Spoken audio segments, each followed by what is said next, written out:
Welcome back, everyone. And I know I'm not where I'm supposed to be.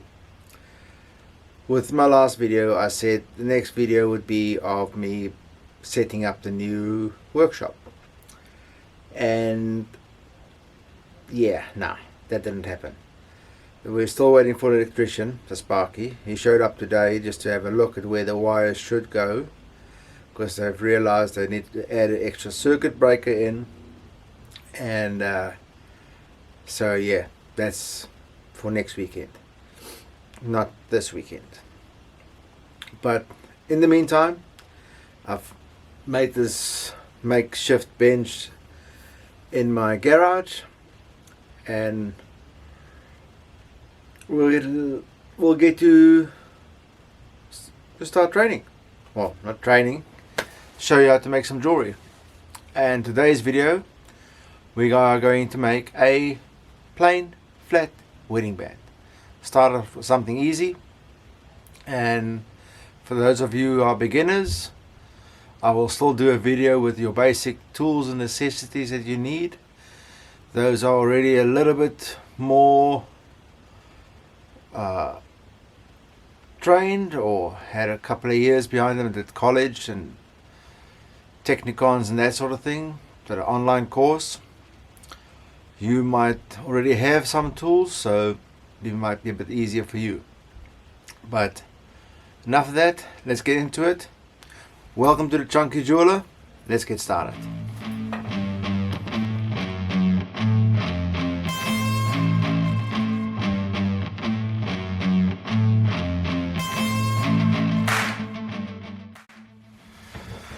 Okay, so we'll start out with melting some silver.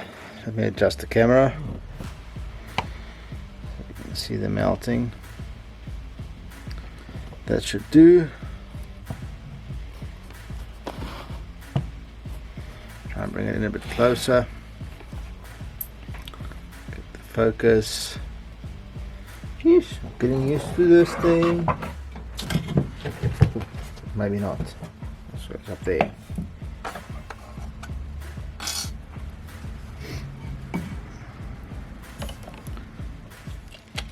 There's a couple of scrap pieces of silver that I had. Decided we can melt that.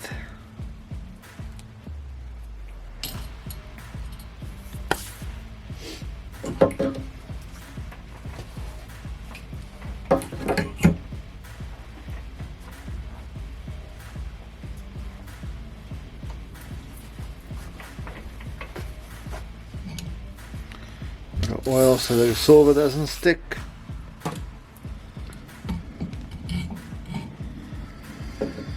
And let's get melting. A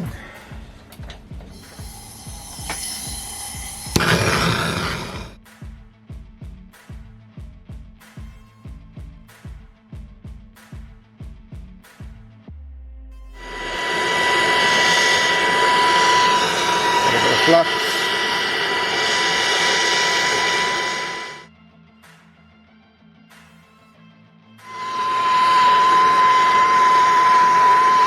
So when you're melting, it's always a good idea to give it a bit of a shake around. And with a bit of a shake and a roll, make sure it's all nice and liquid.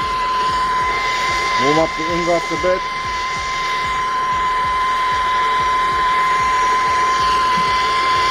And you'll find with silver it solidifies very quickly again. Now you're ready to pour.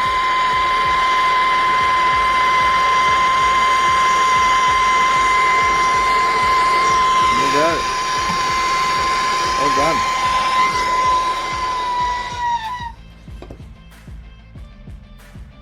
With a 7 by 5.5 millimeter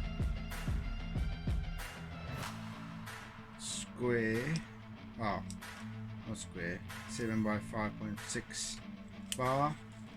And we want to make a 5 millimeter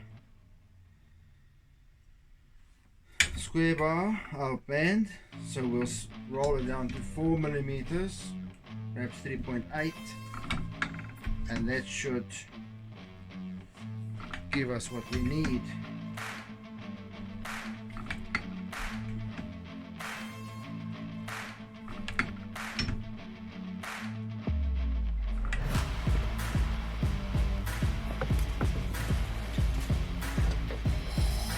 You normally try and have a nice cherry red color.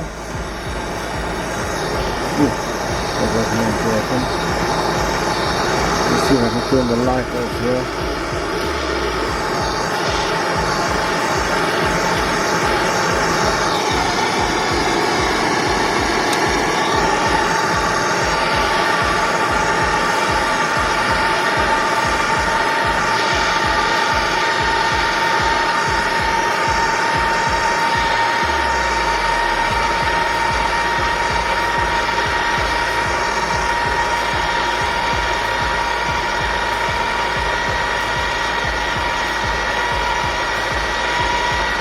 There's a nice cherry red.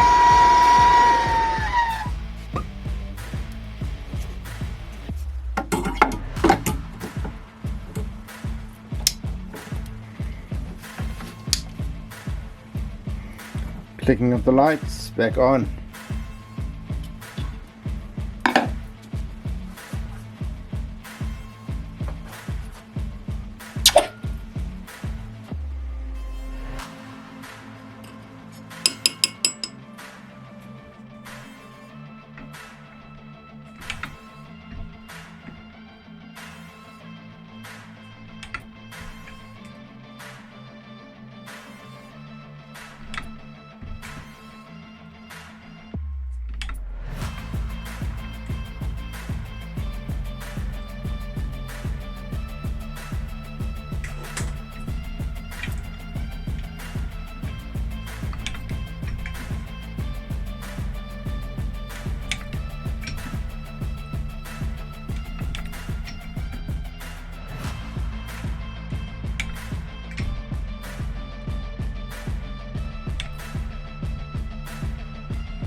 Now we're at 3.7 square, or 3.8. That should do it.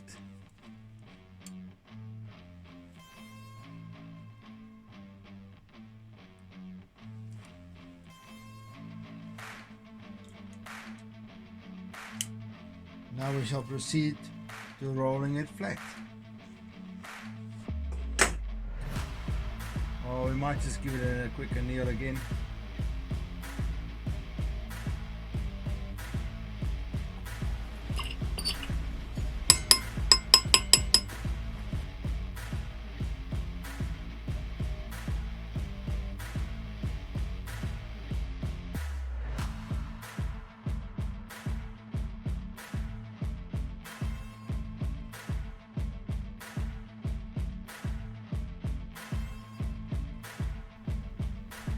This is what we currently have, and the measurement was 3.7, 3.8. So we'll take the wider side, which is 3.79 versus 3.73. 3.8. Cool. We'll put that with the roller. So you open the roller so it's fairly tight, and just proceed to roll it, and don't forget to measure and don't drop it. So we're currently at, see how quickly we go up.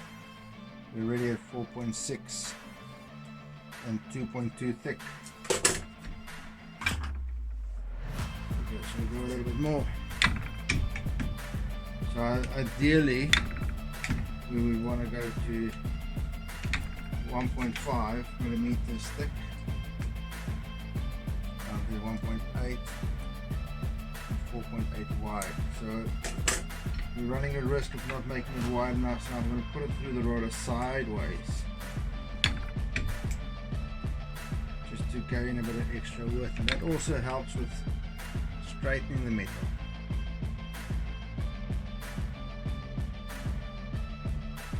So let's see where we're at. 1.67 and 4.97. So looking good. So we can go through, put it through the roller straight again. You don't want to go too wide, otherwise you end up with too much excess metal to file away.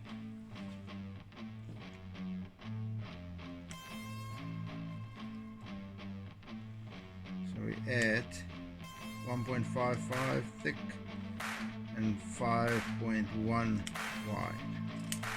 So I might just do a little bit more, actually without adjusting the roller, just giving it another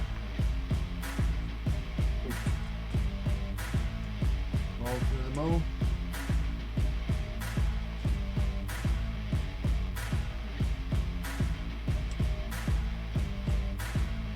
That should do it. Back to the bench. So we'll give the metal another anneal, just so we make sure it's nice and soft for when we start working with it. And yeah, let's get into it.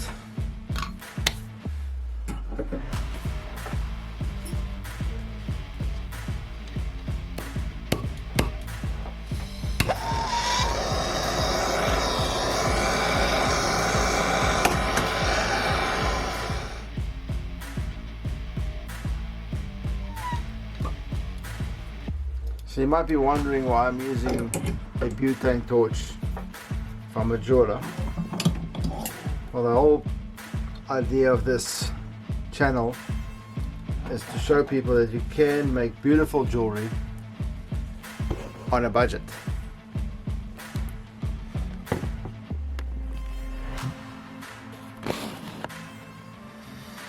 So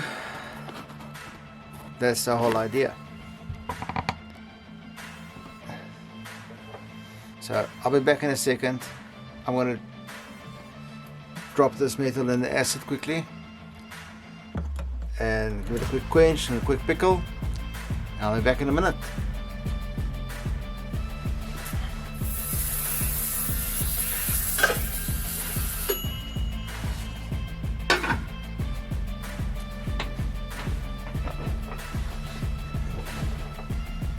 Okay, don't leave it in the acid for too long. The whole point is so we can show that it's quick and easy to make jewelry. Said no one ever. So let's give this a bit of a tap. Make sure it's nice and true, straight. So we've got, bring that a bit closer.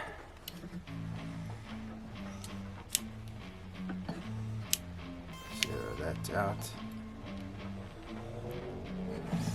510 by 1.51. Not too shabby, Nige. Actually got the measurement I set out to do. I set out to get. So cool. So what we need is how long? So this is 71 millimeters. Let's go 67, because that's, keep in mind that curve, that's a narrow bit. We want to try and avoid using that bit, and also on the other end we don't want to use that bit there. So it's good practice to inspect the metal. You just get some clarity on here. You see that? Yeah. I'll have a look. Let's have a look at this one. So we inspect the metal for any imperfections. We're not worried about the little blemishes on there, as you can see there. We're not too fussed about that. We're looking for cracks and little porous pit marks, and try and use the best side for the top, or the outside at least. And I reckon I'm going to go with this side. So I'll just give it a bit of a little mark with the scriber. X marks the spot, so we'll use this side for the top. That means we can stamp the inside. And before we get to stamping, we need to just give it a bit of a emery paper.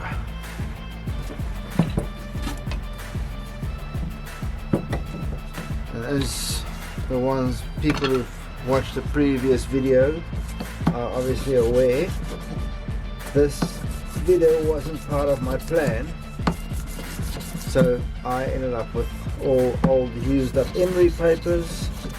I'm not prepared in any sense of the word, but here we are, making a video for beginners or old hands who's forgotten to make how to make a wedding band.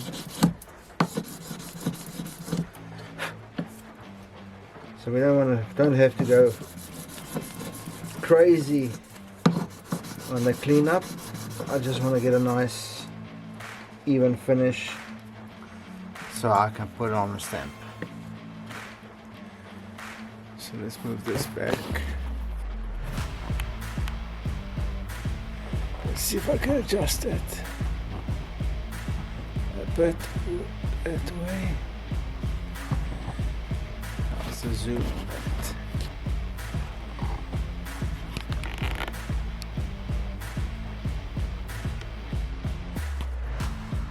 Zoom.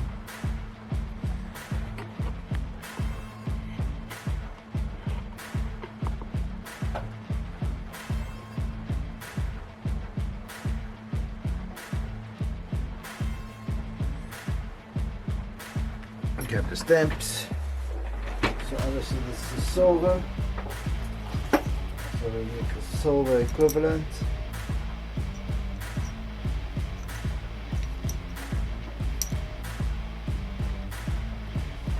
In this case, 925. So let's see. Stamp it there. Let's see if I can get this one out close.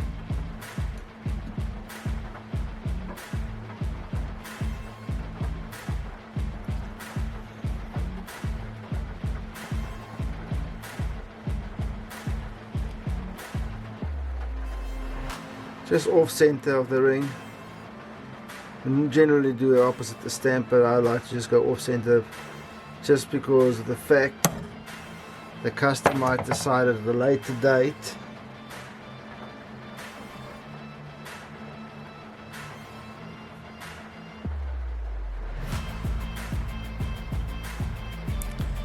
let's see.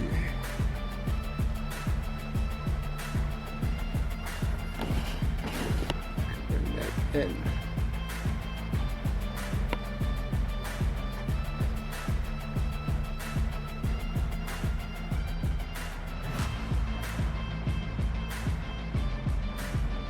Yeah. Oh, what happens? Wait a second.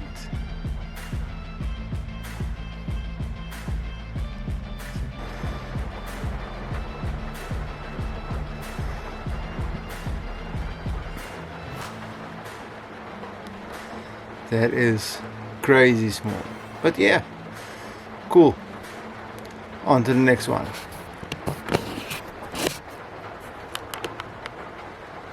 Ooh.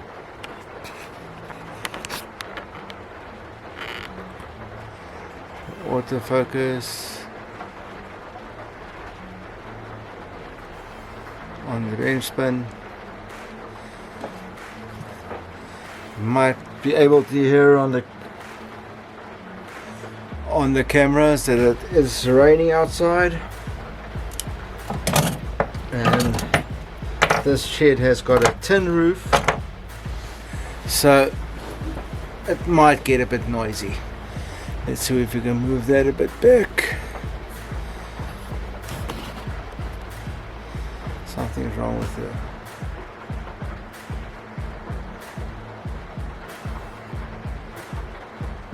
lighting. Is that better? Yes, it looks better.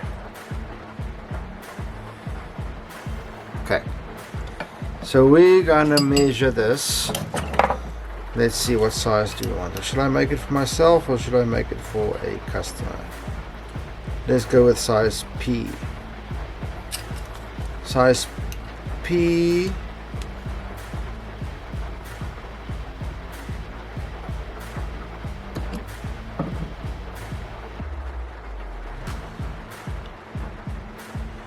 Size P in British, and a size 7 3/4 in US. So we'll aim for that, eh? I think that sounds good.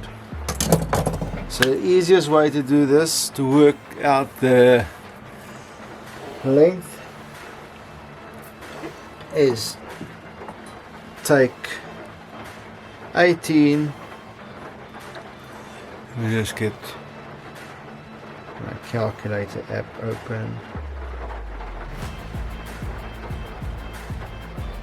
18 times 3.14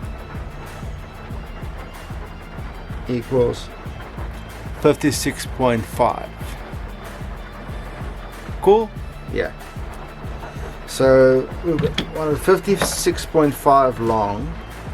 Our metal is 1.5 thick. So we add that 1.5 plus 1.5 equals, that gives us 58 millimeters that we want. So that 58 millimeters would give us size P, or just shy of size P, and give us a little bit of room to stretch the ring when we make it go to the final stages, when we need to make it nice and round. Let me just get this one out again. Okay, so first we're going to cut it.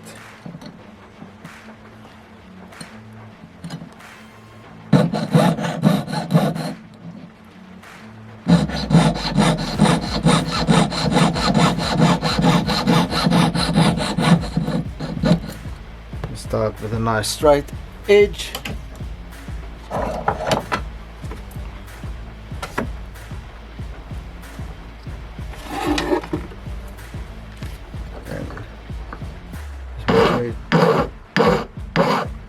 Through the edge. Now I've seen some people have the little mitre jig for the edges, which is awesome. I don't have one of those. I'm actually looking into getting one, but after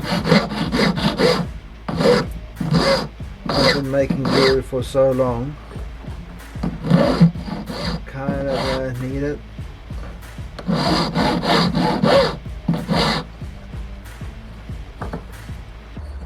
Nice and straight.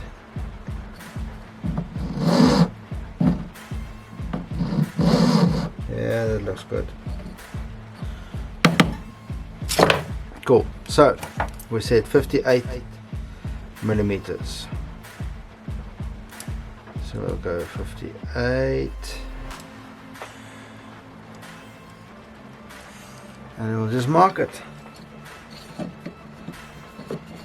Mark it off at 58. There you go.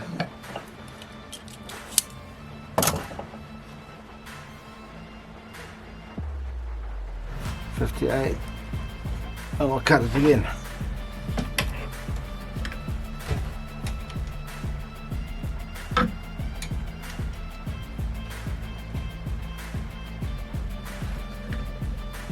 Just try and get that line. So just for those who don't know, when you cutting, you always cut with a downwards motion. The up is not cutting, downward motion, and then quick as. Cut all the way through. We'll use the block just to keep from cutting our fingers. We don't like to cut our fingers, so just straight get this one trued up as well.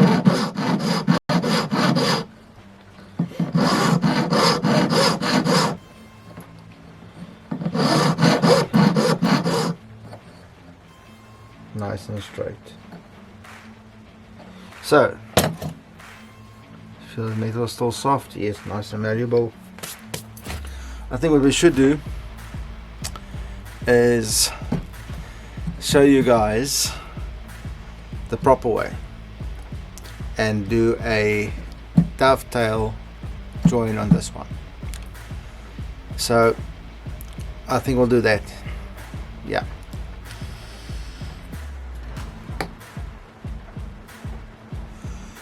So to do a dovetail, let me see if I can zoom in again with this thing.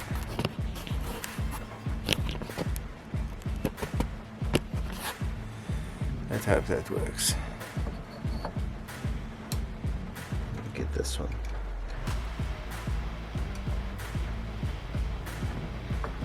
First thing you need to do is cut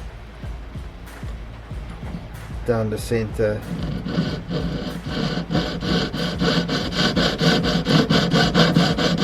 of the silver, nice and central, just so you get not too deep, but the depth of the saw blade end.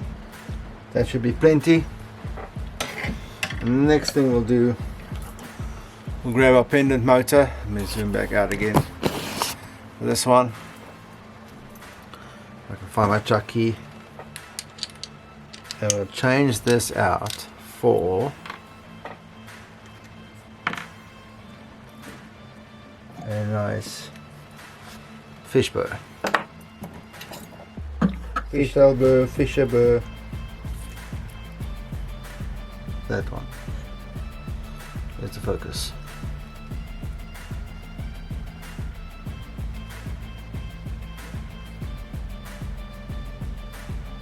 I'll take a picture of it and add it.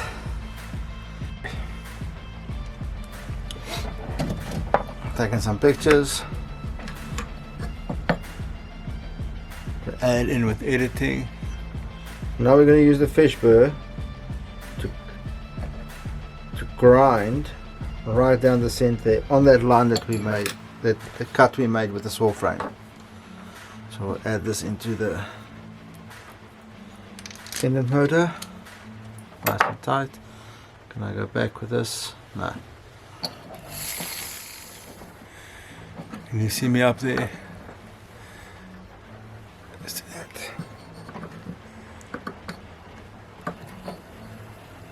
Nice and slow.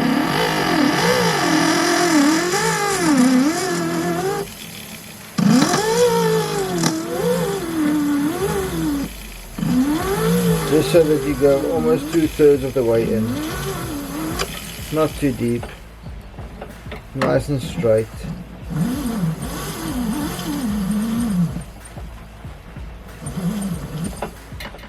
That should do it.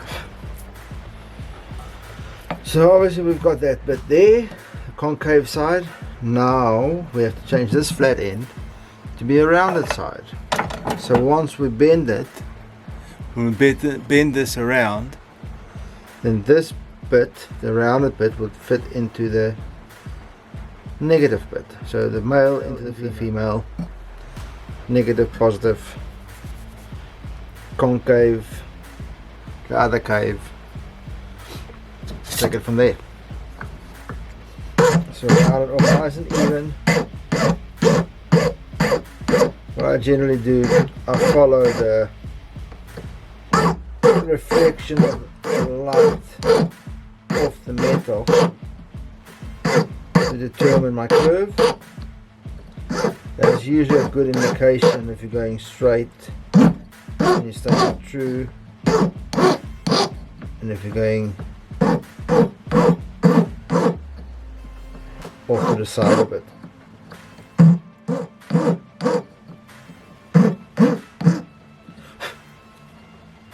That should do it.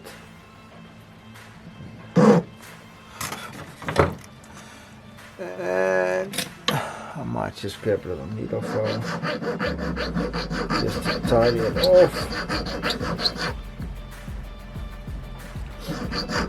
Now this method is not that important on silver, and obviously also when you're making a ring, but if you can master this little procedure or process, method, whatever you want to call it, you'll thank me down the line for when you have to do ring sizes, because that's when this little nugget of knowledge comes into play. Because when you do a sizing, then you'll cut a small piece and both those ends will be concave or positive, and both the ends on the ring that you're sizing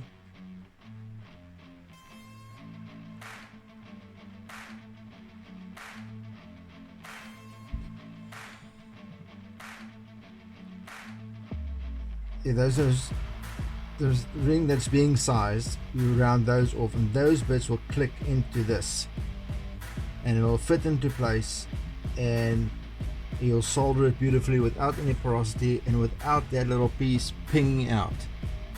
You don't want that, because that can either seriously hurt you when it pings back and knocks you in the face or in the eye or on the chest, on the arm, or even worse, land between your legs on the seat and burn a hole in your pants.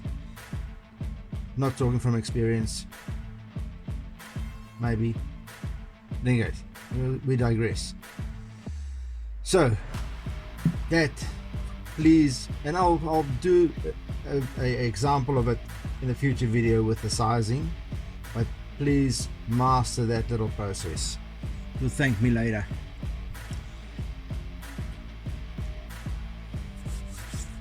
Okay, so now we've made it, we've done our dovetail, now it's time to bend. So I've got these pliers, but I won't be using them right now, because the whole point of this is to do a basic band. So what we generally do, we start from the outside and give it a little bit of a curve, just gently, not aggressively. We try and avoid making marks and kinks on the metal. I'll bring that in a bit more, a bit more, a bit more.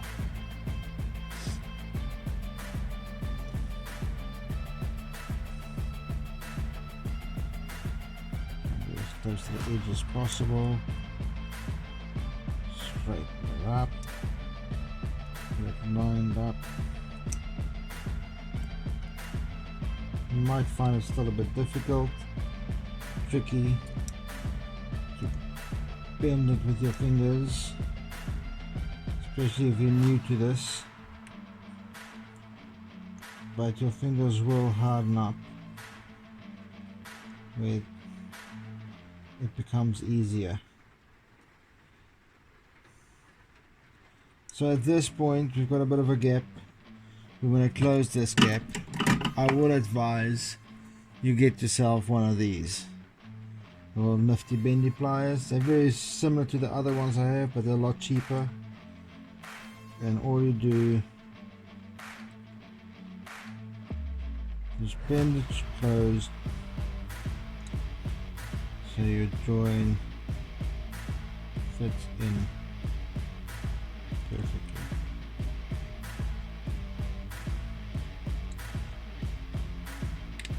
Oops. want that to happen. No matter. So I've just noticed that I've made my little negative side too narrow. So you want that bit to be, or that side to be, let me just get a round file of my little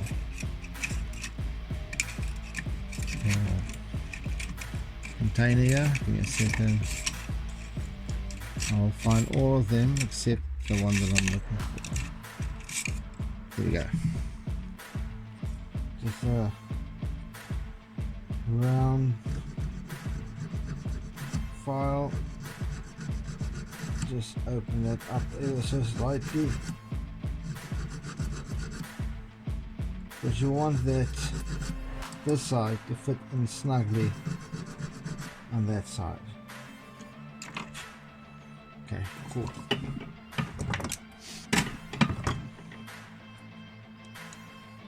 Let's bring that bit back in.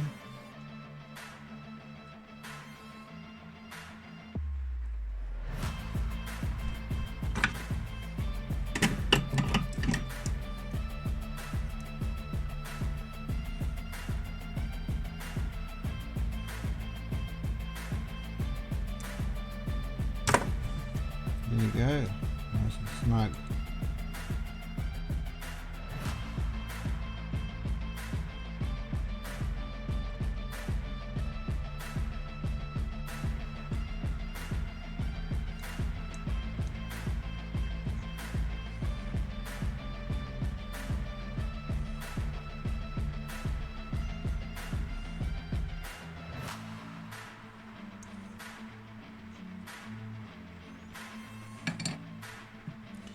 And you'll find there's a lot of jewelers out there on YouTube that will tell you it's good to take a saw blade, you know, put it nice and straight and run a saw blade through it like so, and that's all good. You can do that, but I find if you practice with this joint, and it'll help you in the future with sizings, and especially soldering platinum. That's ideal to have no porous marks on your joint. So that's me for tonight. Would make no difference to you on this video when you're watching it, but I'm calling it a night. Battery just died on the camera anyway. We're running off the cell phone currently, so back in the morning we will finish this. Sounds good? See you later. See you later. Chunky Jeweler out.